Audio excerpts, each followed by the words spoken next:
I want to talk about Luther's, Martin Luther's invention of the modern concept of religion. And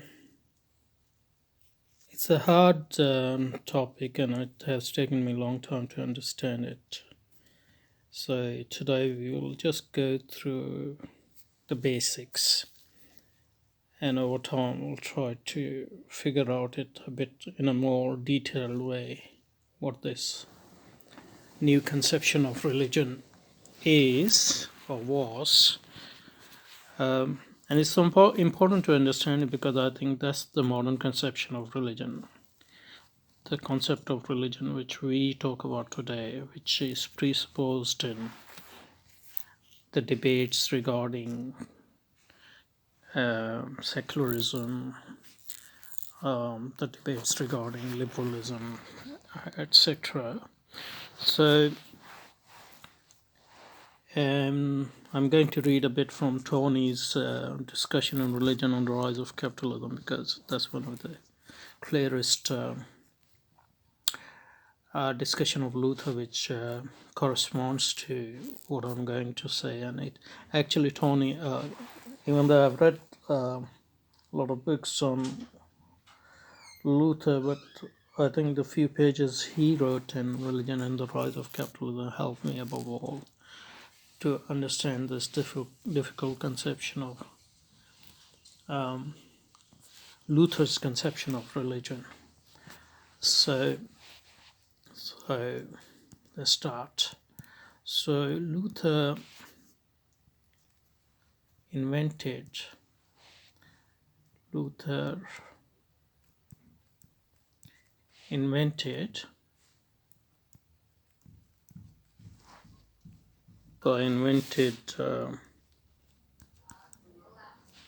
modern conception of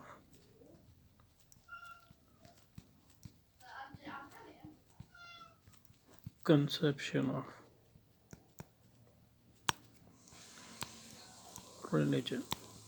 And by modern I mean modernity's conception of religion.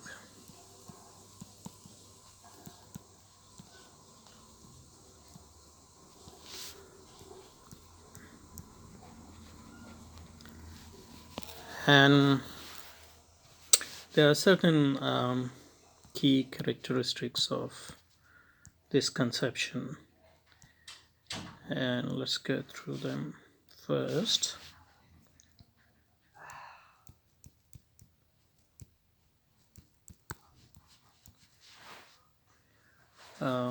The first is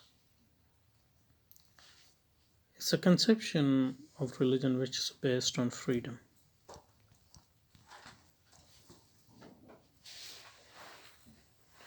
And freedom is the key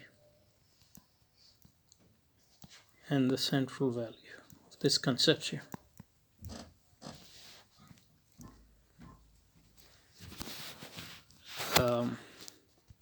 Talks about freedom of Christians.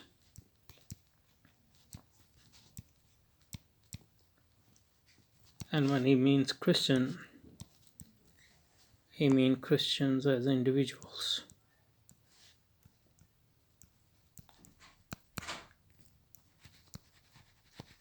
As individuals, totally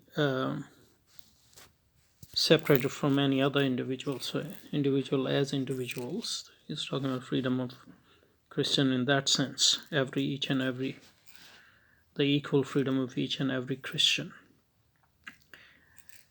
And this centrality of freedom is uniquely new, at least in Christian religion and in Abrahamic faiths, because the key concept rather is worship and revelation and all those things. But this is freedom of Christian, and is freedom from the authority of universal church, but which is also freedom from all exteriority.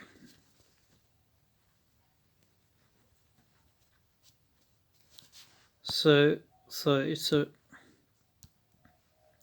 freedom from the universal church.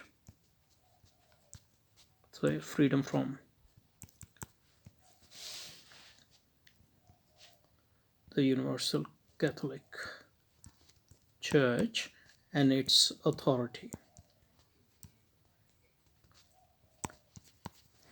Because if you want to establish a new authority, that's the authority of, we'll see, Bible, but ultimately the authority of each and every person in their own conscience.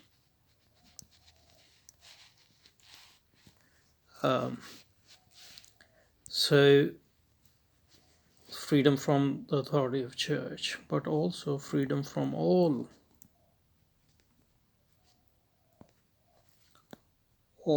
exteriority.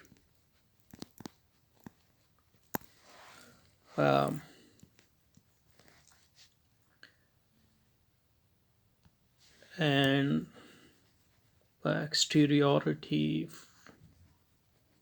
we don't only mean exteriority, we mean all set of relationships,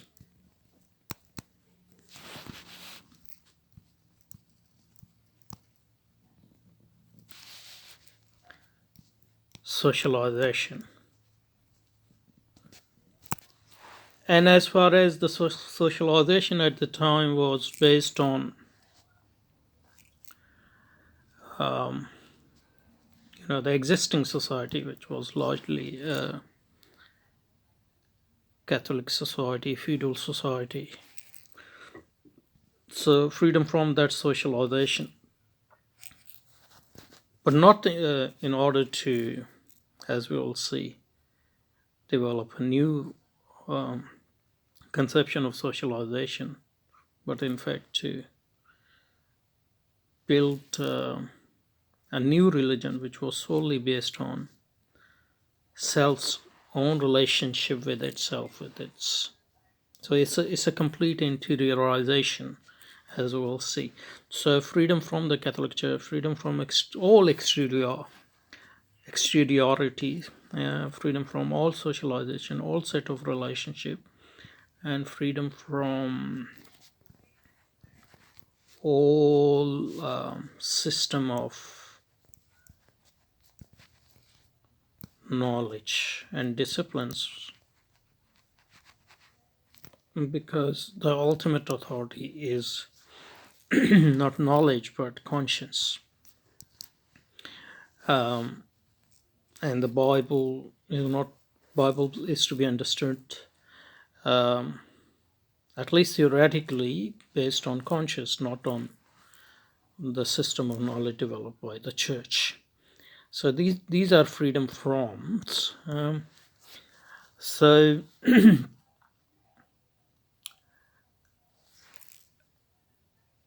and it is a freedom to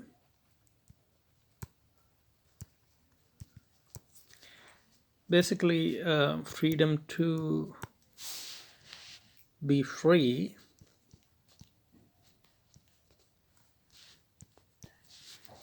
and answerable to only to conscience. And as I said, based he proclaimed the authority of Bible, but ultimately Bible is to be understood through your own conscience, which sort of your own conscience is the each person's conscience is the place where you receive grace or revelation or whatever. So it's conscious. So and this new religion, so he denies all religion based on any sort of mediation. So be that good acts or any other social relationships or system of knowledge, and based on complete interiorization, a relation between self and self.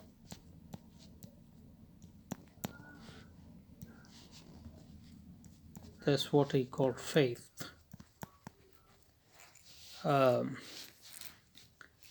So it's and he and it will be based on absolute. It's a conception of religion which is based on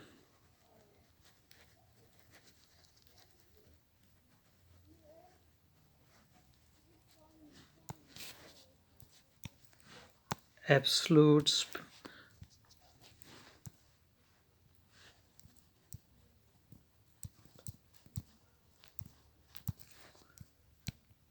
spontaneity,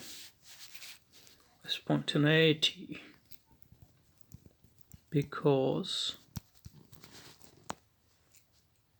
there's no mediation whatsoever.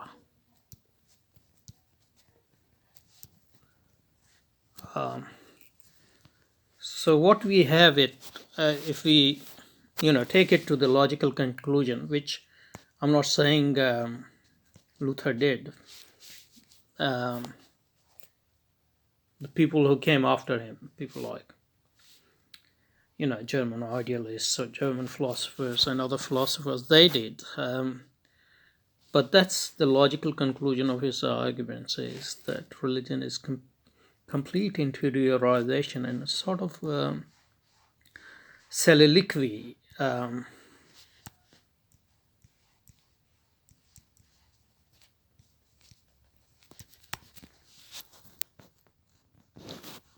this is the conception of religion which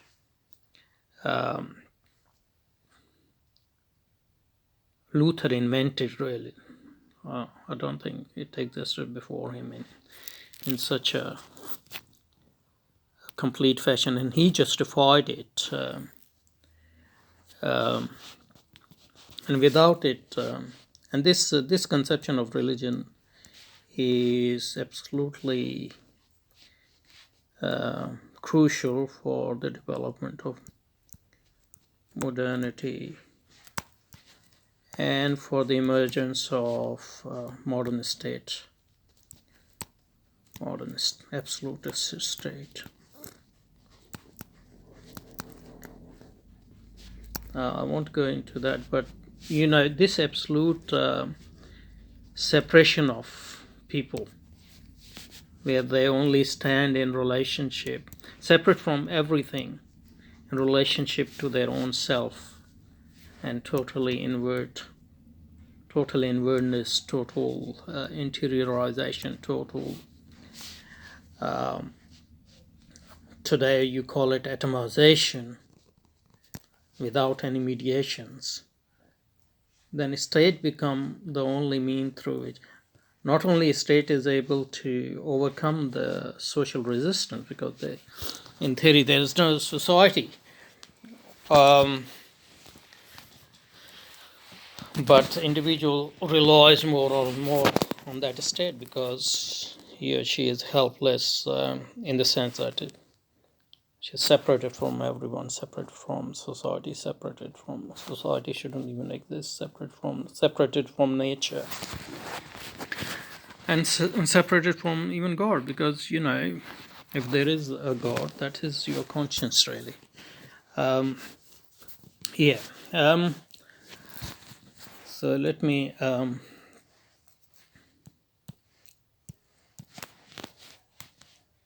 and this conception of religion, there are 2-3 crucial function as far as At the start, it had two functions. If you look at from the perspective of the development of modernity, negative function is to destroy,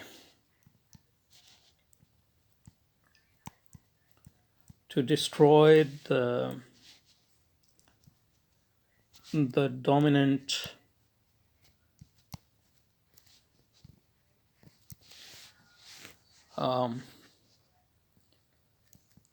Catholic conception, which was a Christian conception of religion, and religion in inverted comma in the sense, because that's the word we use, but it's totally different from this new conception of religion which Luther invented. So this conception of religion is prime function. So I'm talking here entirely in functionalist term at the moment. So I don't suppose that there were intentions involved. I'm not denying that there were intentional things, but that was the function it plays. To destroy the dominant Catholic conception of religion as civilization. Because religion as civilization is a set of relationship.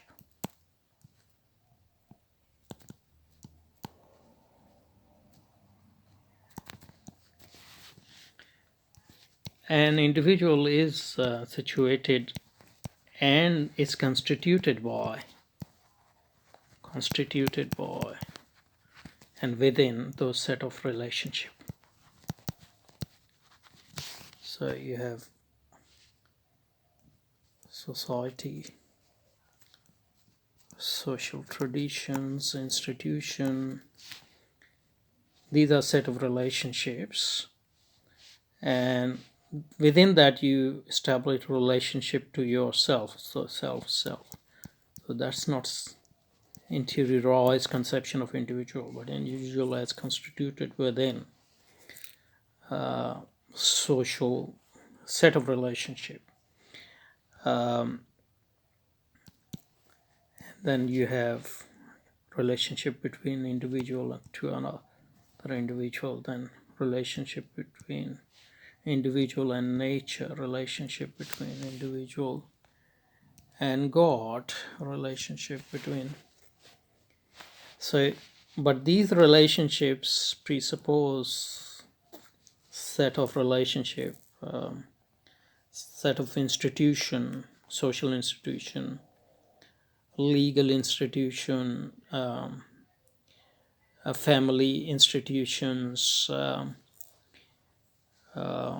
educational institution within which individual grow, and that individual is constituted by those relationships. So there is no question of absolute interiority, which we find in the Luther, because even the interiority we have presupposes the whole set of relationships, which are the condition of its possibility.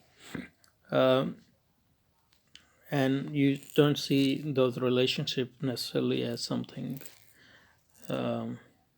hindering your freedom, but basically making it possible to function as human. So one of the function is to destroy this notion of religion. So that was the negative function. That's the first function. And this negative function gives way to positive function, because this not positive function, but this negative function clears the space for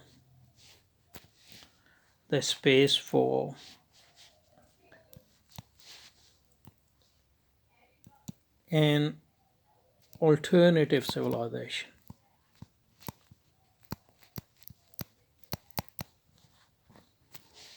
alternative civilization.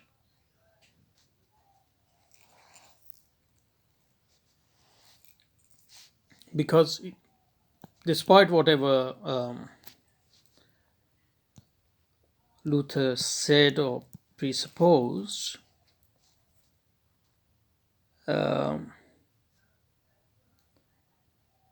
human life cannot exist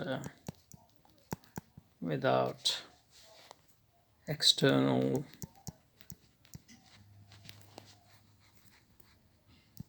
relationships and institutions.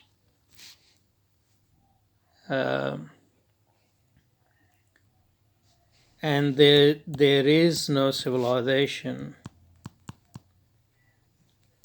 there is no human life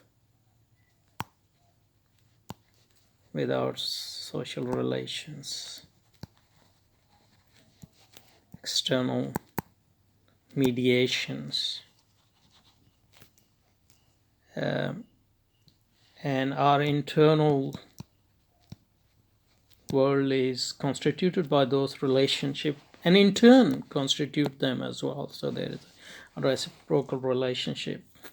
So it's a two-way street and continuous feedback and mechanism. So once you destroy, in your conception at least, the concept of mediation, it doesn't mean that there won't be any mediation.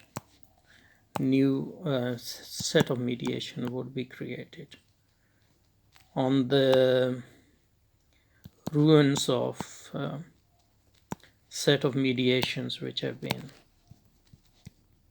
destroyed in part by this reformation, but that process was going on for a long time. So that created space for the emergence of modern capitalism and a conception of society based on that. And there was no possibility of the emergence of these without the destruction of the existing Catholic civilization or Christian civilization. Feudalism was part of it. And as I already said, that it also was absolutely important for the emergence of the modern concept of a state, absolutist concept of a state. Reformation paved the way for and helped in a law.